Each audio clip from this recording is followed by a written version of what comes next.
Bonjour tout le monde, j'espère que vous allez très bien et en bonne santé.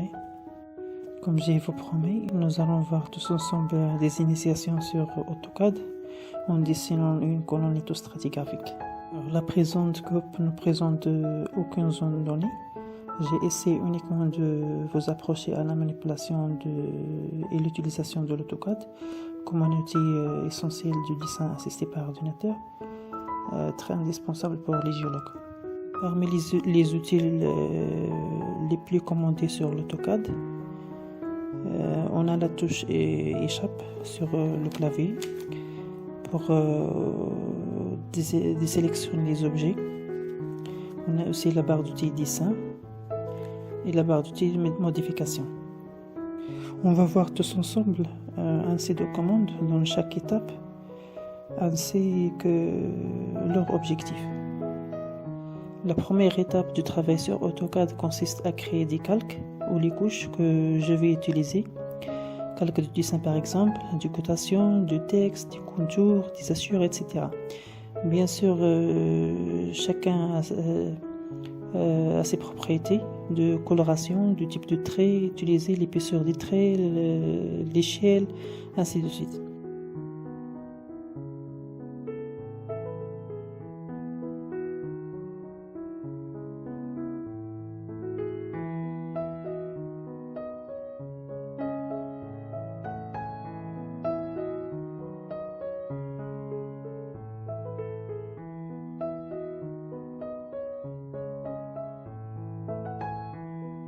En plus, il existe un dialogue entre l'utilisateur et le logiciel, dans la barre de commande située en bas du logiciel. Il nous donne toujours des informations, des recommandations, les choix d'utilisation, l'étape dans laquelle on est. Donc, dans un moment donné où vous êtes bloqué ou trompé avec votre travail sur l'AutoCAD, il suffit de voir cette barre et de suivre l'étape que vous avez fait. En plus de voir quelle est la recommandation qu'il vous recommande.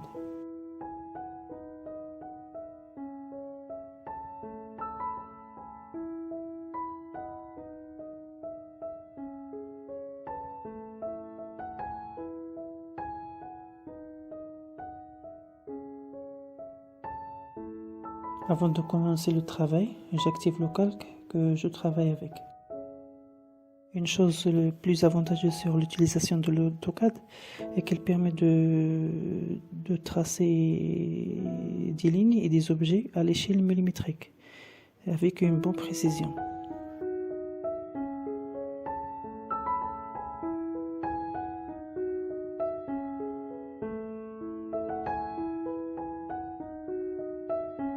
Je dessine maintenant la hauteur totale de la coupe en écrivant sa valeur dans la barre de commande, 399 mètres.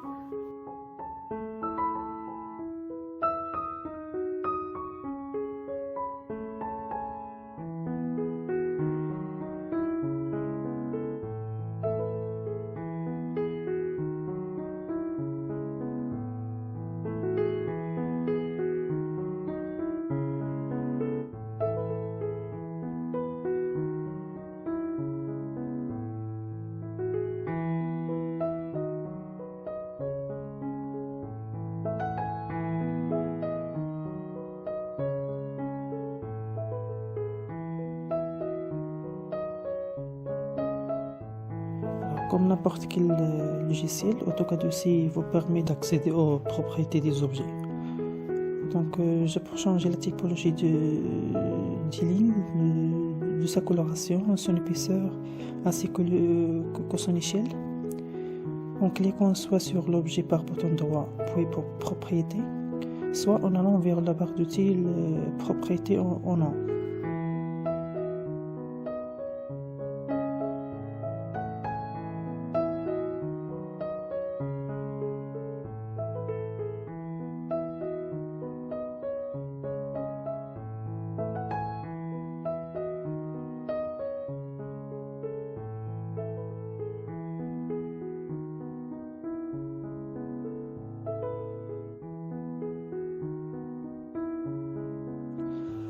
Alors j'ai dessiné maintenant les couches stratigraphiques avec leurs dimensions en utilisant la commande polyligne et en écrivant l'épaisseur de chaque strate sur la barre de commande, sans oublier d'activer le mode ortho par la touche F8 dans le clavier pour que je puisse dessiner mes objets en mode rectiligne et non pas oblique.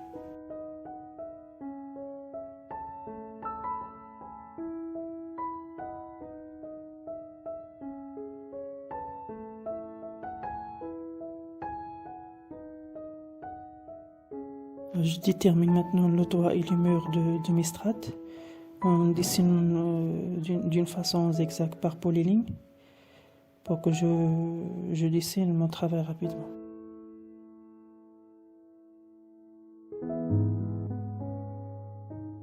Avec l'habitude de travailler sur l'AutoCAD, vous le trouvez assez simple et rapide qu'un autre logiciel de dessin assisté par ordinateur.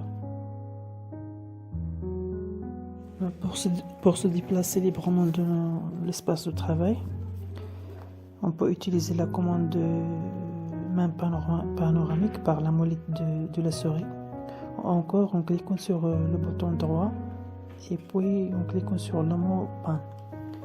Ainsi, on peut zoomer et dézoomer par cette molette.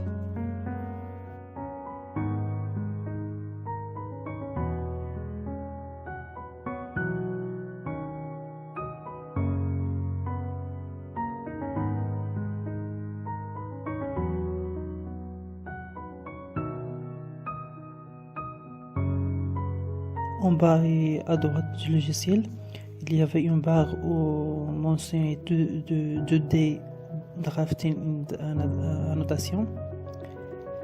C'est dans cette barre où vous pourrez choisir le mode de votre travail, 2 dimensions ou 3 dimensions.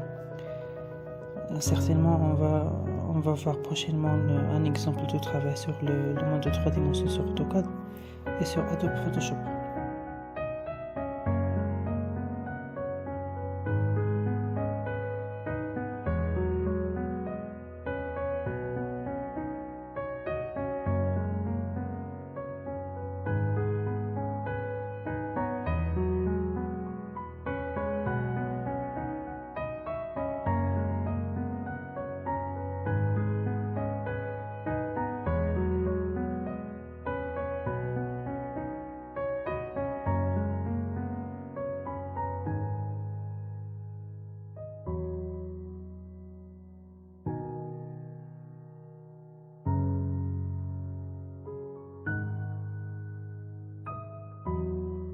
Maintenant, je clique sur Trim pour que j'ajuste le prolongement des lignes qui sont inutiles.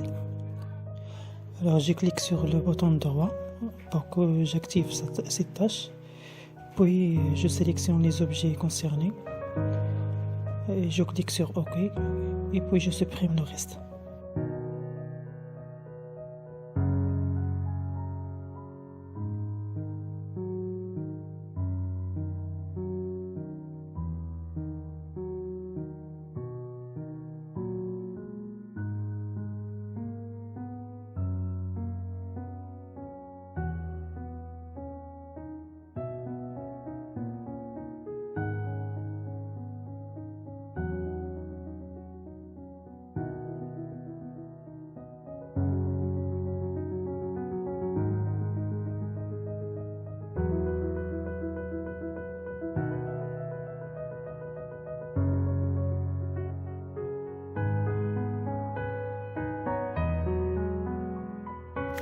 La commande dimension sert à vérifier la cotation de mes objets. Donc je vérifie si je dessine correctement la colonne avec les dimensions que j'ai dans mon croquis. Après je supprime.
Je dessine maintenant en ligne rectiligne pour que je commence la tâche de la dureté relative du strat.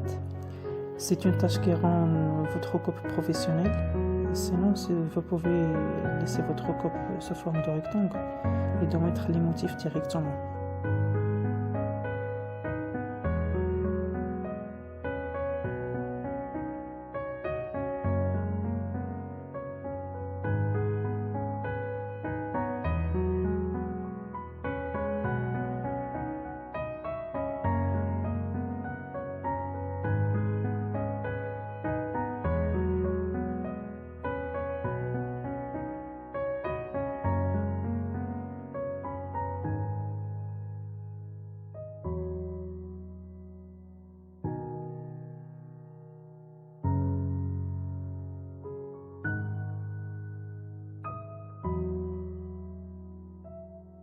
Je clique sur la barre de dessin arc et je choisis le type d'arc qui me plaît. Je dessine et je modifie en même temps.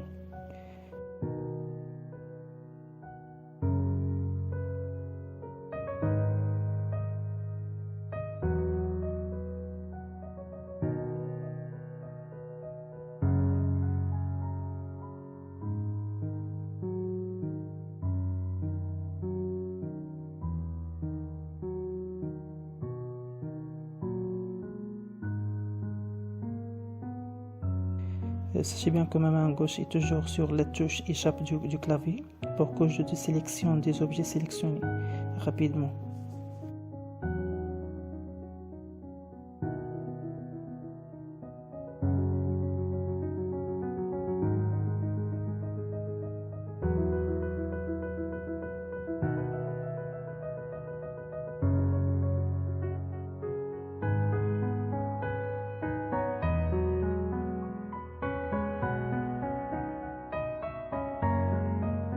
Alors, au lieu de dessiner un même objet plusieurs fois, c'est mieux d'utiliser la barre de commande coupée. Puis activer par OK du clavier ou par le bouton droit de la souris.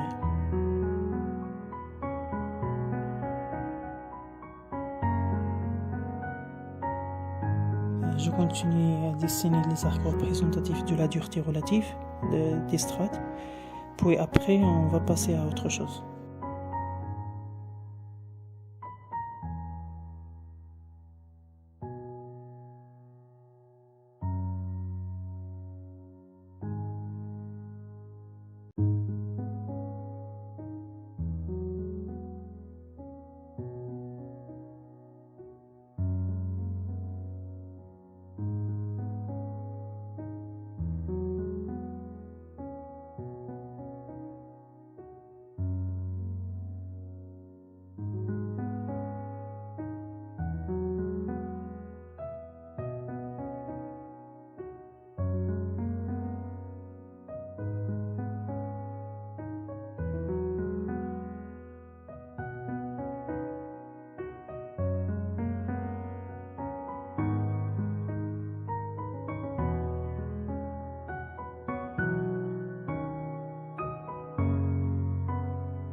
C'est avec un peu de temps que vous serez capable d'exploiter les données au sein de ce logiciel d'une façon très professionnelle et soyez sûr que vous aurez aimé l'utiliser.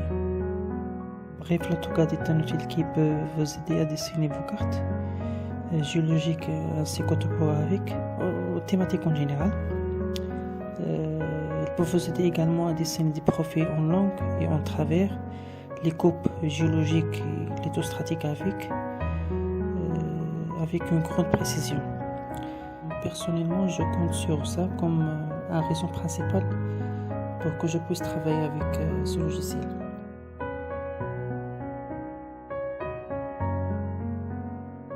Donc voilà, le dessin de ma copie est presque fini. Je dessine maintenant par la commande rectangle un tableau où je peux isoler ma copie et sa description, ainsi que leur association, la notation de déformation stratigraphique à laquelle appartiennent, la chronostratigraphie, et ainsi de suite. Ça dépend de mes données de base que j'ai.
Je nomme chaque colonne du tableau par le type des données qu'il occupe.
L'accès aux paramètres de la boîte du dessin sera par un simple clic du bouton droit en cliquant sur Options.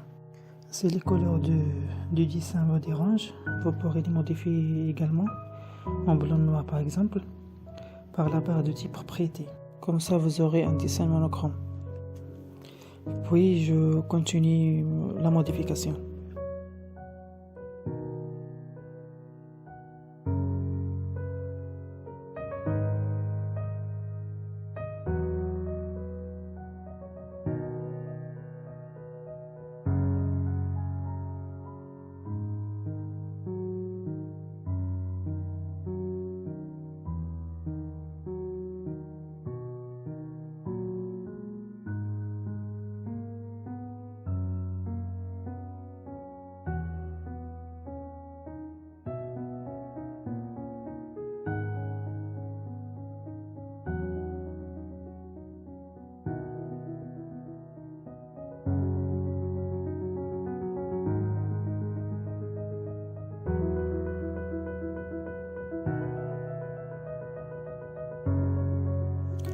Pour chaque étape, j'active le calque que je vais utiliser.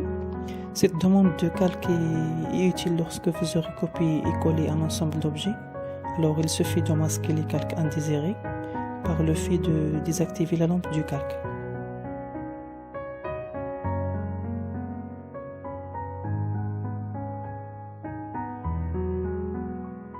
Je dessine maintenant une échelle verticale en corrélation avec la colonne lithostratigraphique.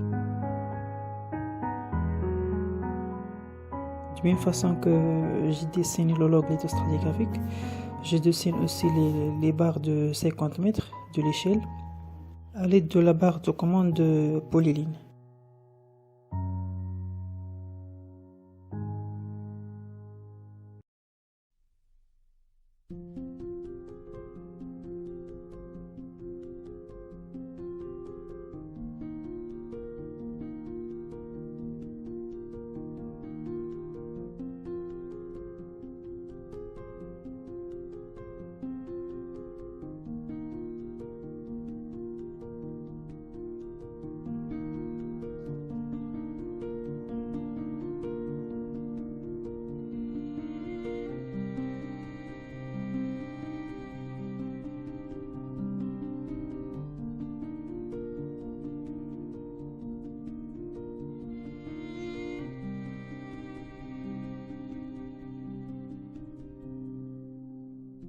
Puis je clique sur la barre Hatch pour que j'assure les barres dessinées en choisissant bien sûr le motif solide.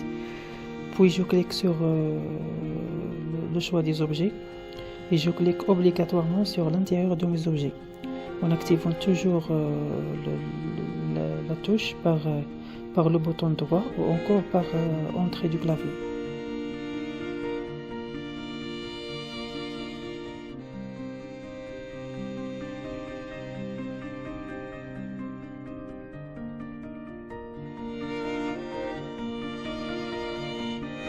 Je note les chiffres métriques de chaque niveau.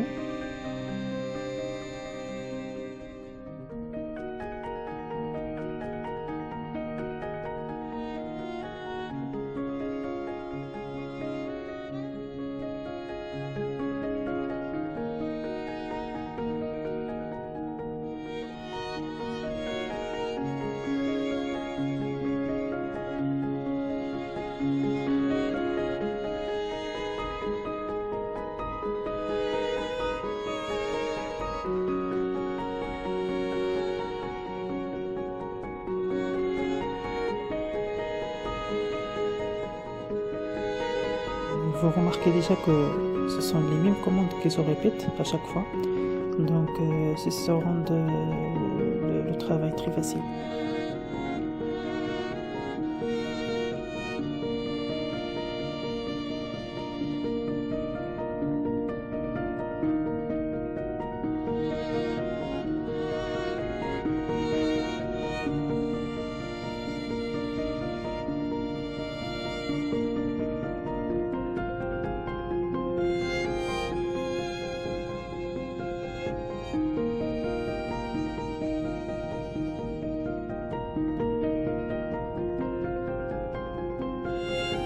Maintenant, je passe à l'étape où je mets les hachures de type motif pour chaque strate.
Avant d'attaquer l'esthétique de la colorimétrie stratigraphique, je mets tout d'abord les périodes et les époques chronostratigraphiques pour que je n'interrompe pas l'heure du travail sur la colonne.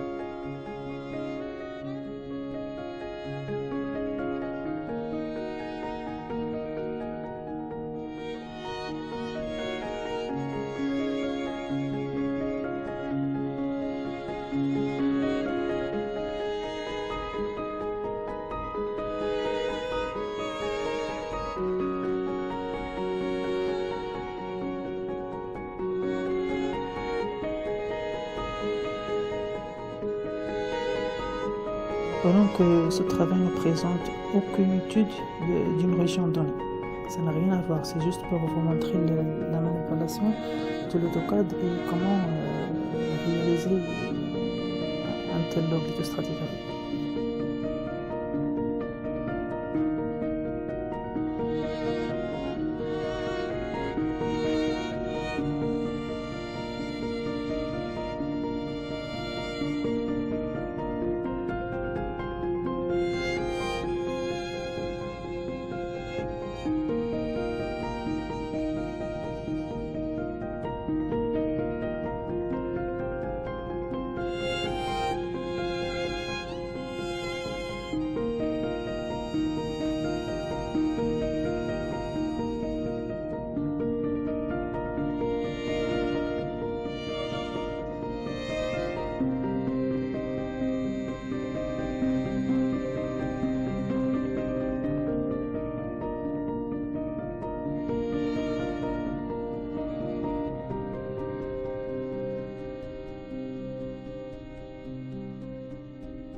tourne maintenant vers les hachures, dont je change la coloration, dans le cadre de respecter bien sûr la coloration de chaque époque ou période désignée dans la charte internationale de l'échelle chronostratigraphique.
L'étape suivante est très importante, dans laquelle je mets les motifs de chaque unité ou ensemble des unités lithologiques en choisissant leur échelle et le type de symbole.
À noter que je peux mettre plusieurs motifs dans une seule boîte, dans un seul cadre.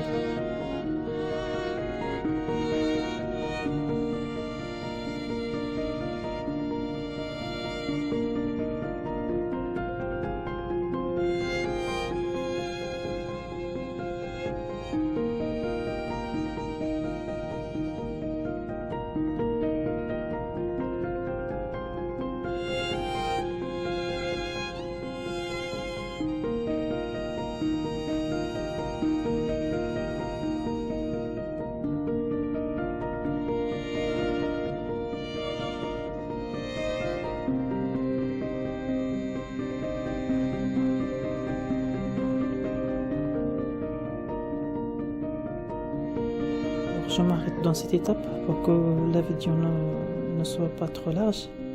On se rencontrera dans la deuxième partie. À bientôt.